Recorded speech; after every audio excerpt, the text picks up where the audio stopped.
நம்மை சுற்றி சூழல் விழிப்புணர்வு செய்திகள்.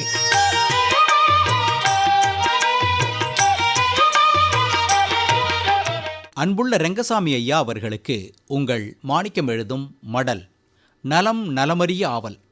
தினமும் 3 வேளை எல்லாரும் சாப்பிட்றோம். வீட்டு சாப்பாட்டுக்கு நிகர் வேறெதுவும் இருக்க வாய்ப்பில்லை. கஞ்சியோ கூழோ நம்முடைய வீட்டில் சாப்பிட்றோம், நல்லபடியாக செரிக்குது. வெளியே என்னதான் ருசியா விதவிதமாக சாப்பிட்டாலும் வீட்டு சாப்பாட்டை போல ஆகுமா?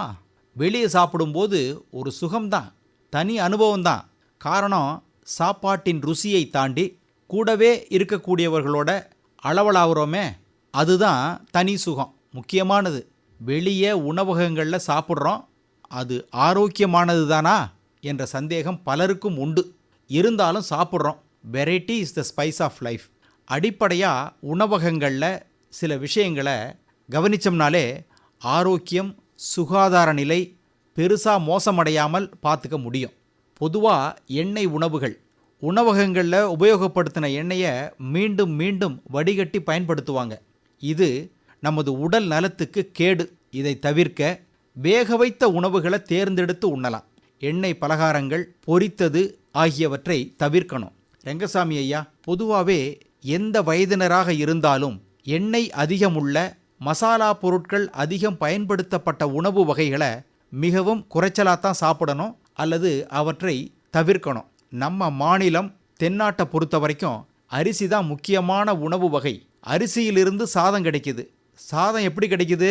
வயலை சரி செய்கிறோம், ஏர் ஓட்டுறாங்க, பரம்படிக்கிறாங்க, விதை நெல், விதை நேர்த்தி, விதையை விதைத்தல், நாற்று வளருதல், நாற்று பறித்து நடவு போடுதல், களை எடுப்பது, உரம் போடுறது, பயிர் பாதுகாப்பு, நீர்ப்பாசனம் செய்தல், எலி கட்டுப்பாடு, கதிர் முற்றுதல், அறுவடை, கதிர் அடித்தல், நெல் மணிகளை பிரித்தெடுத்து சுத்தம் செய்தல், மூட்டையில் சேமித்தல், நெல்லை குத்தி அரிசியை பிரித்து எடுப்பது, தூசி தும்பு கல் நீக்குதல், உலையில் அரிசியை கொட்டி சாதம் வடித்தல், சாதத்தை சூடு ஆறின பிறகு இலையில் இடுதல் சாப்பிட்றதுக்கு. இவ்வளவு வேலைகளையும் செய்தாதான் உண்ண அரிசி உணவு கிடைக்கும், சாதம் கிடைக்கும். இப்படித்தான் ஒவ்வொரு தானியமும், எண்ணெய் வித்துக்களும் மற்ற விளைபொருட்களும் உற்பத்தி செய்யப்பட்டு நுகர்வோரை வந்து அடையுது. ஒரு விவசாயி இவ்வளவு சிரமப்பட்டு விளைவிக்கிற உணவுப் பொருட்களை நம்மை வந்தடையும் போது நாம் எல்லாரும் இல்லை, சிலர் வீணடிக்கிறோமே, தப்பில்லையா? பாவம். உண்ணும் முன் உணர்வோம்.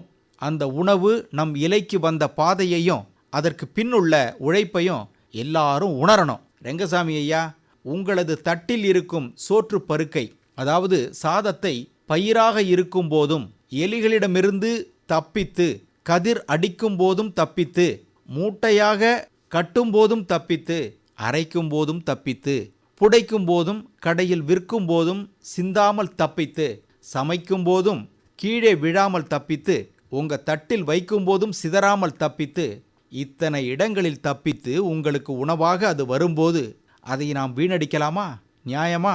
உணவை வீணடிக்காதீர்கள்னு ஓர் உணவகத்தில் போட்டிருந்த இந்த வாசகங்கள் நம் நினைவுக்கு வந்தது. கடுதாசியில் எழுதிட்டோம். வெளிநாடுகள்லாம் உணவுப் பொருட்களை வீணடிப்போருக்கு அபராதம் விதிக்கப்படுதான். நம்ம நாட்டில் அப்படி இல்லை என்றாலும் நமது பொறுப்பை உணர்ந்து செயல்படணும்.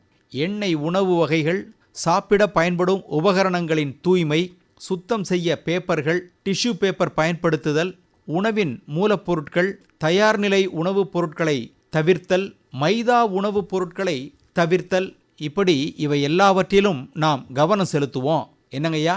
இப்படிக்கு மடல் மாணிக்கம்.